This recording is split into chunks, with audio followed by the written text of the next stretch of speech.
God. Magandang araw po sa inyo lahat, mga kapatid natin sa Panginoon. Tayo po ay mag-devotion at mawit sa Panginoon. Sa umaga pagkagising, unahin natin ang Panginoon. Okay?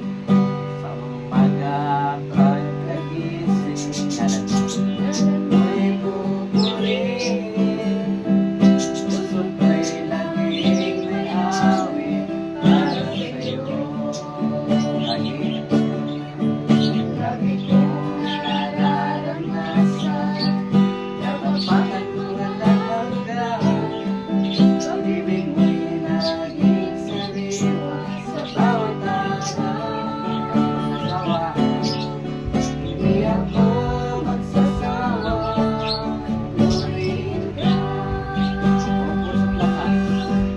Kung pusong lakas, minamahal kita.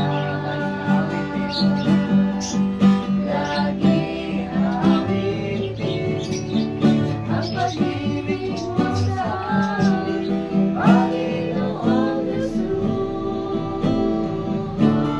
Purihin ka. Hindi ako magsasawa, purihin ka. Kung pusong lakas, minamahal kita.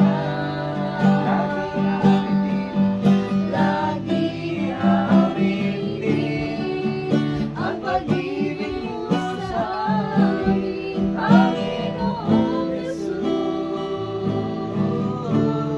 Purihin ka.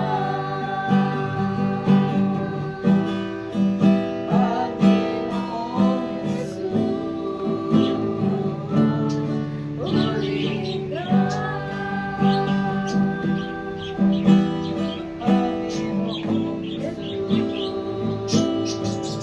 ka.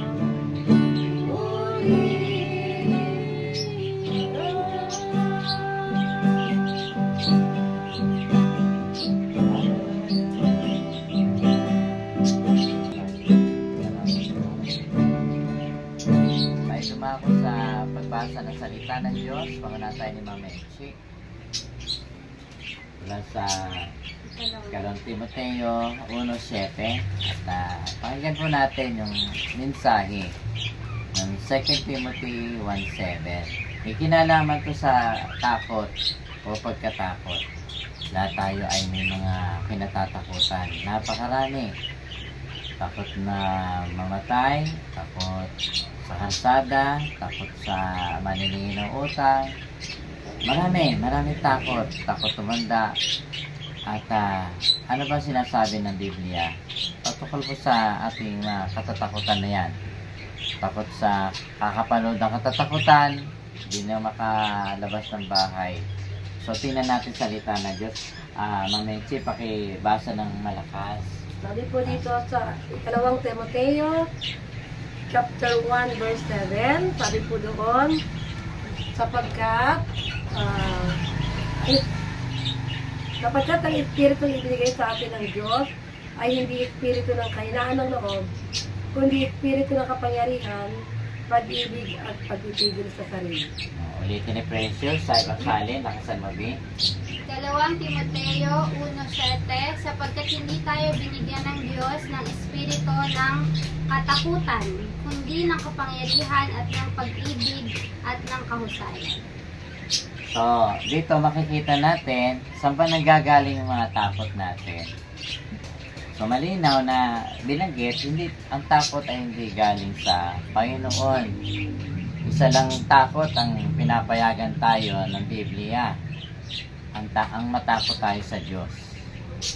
Matakot gumawa ng kasalanan, matakot magpabaya sa Panginoon. Pero liban doon, lahat ng takot natin ay hindi nabigay ng Panginoon. Madalas ang kanyang sinasabi ay huwag matakot kundi manampalataya. Huwag mabalisa kundi manampalataya. Ang pagkatakot ay laging kadikit niya ang pagkabalisa, pag-alala, pangamba, at yung kawalan ng kapayapaan. So ito ay nagnanakaw ng maraming bagay sa atin, kagaya ng kapayapaan na bigyan ng Panginoon. Pwedeng nakawin ng takot ng kapayapaan na tanging Diyos ang pinanggagalingan. So ang Panginoon ay hindi po siya natutuwa na tayo po ay alipin ng takot. Amen? So may mga pambubulig sa iba-ibang lugar at o pananakot, no? Mga death threat. So yan po ay hindi nakatutuwa. So pero kailangan natin lahat ng yan ay mapaglabanan. Saan ba nanggagaling yan? Sabi dito, sapagkat hindi tayo binigyan ng Diyos ng espiritu ng katakutan. So napakalinaw, may mga takot nating nadadama, tararanasan ay hindi galing sa espiritu ng Panginoon. No, ito ay galing ito kay Satanas, na trabaho ay tanggalin yung kapayapaan natin. No? Magulo tayo at tayo ay may stress sa buhay. So, kailangan ito ay ating may takwid, mapaglabanan. Amen? So, hindi mo maalis sa mundo ang mga katatakutan. Nariyan yan, kabilaan. Sa kalsada na lang ay marami aksidente. So, pero kailangan natin itong mapagtagumpayan, may takwil at mapaglabanan. Ano ba yung binibigay ng Panginoon dito? Precious? Kung hindi takot ang kanya binibigay, ano binibigay ng Panginoon? So, narito yung binibigay ng Panginoon sa atin. Una, binigyan po tayo ng kapangyarihan, pag-ibig at kahusayan. Ayun. So, Mamenchi, ito pala ang binibigay sa atin ng Panginoon. Hindi takot, kundi sa Ingles ay power, kapangyarihan, love, pagmamahal o pag-ibig, at panghuli ay sound mind. Sa Tagalog ay yung matino o malinaw na kaisipan. Pag may takot tayo ay nawawala yung linaw ng ating kaisipan. Sabi nga, ang masama ay tumatakas ng hindi naman siya hinahabol.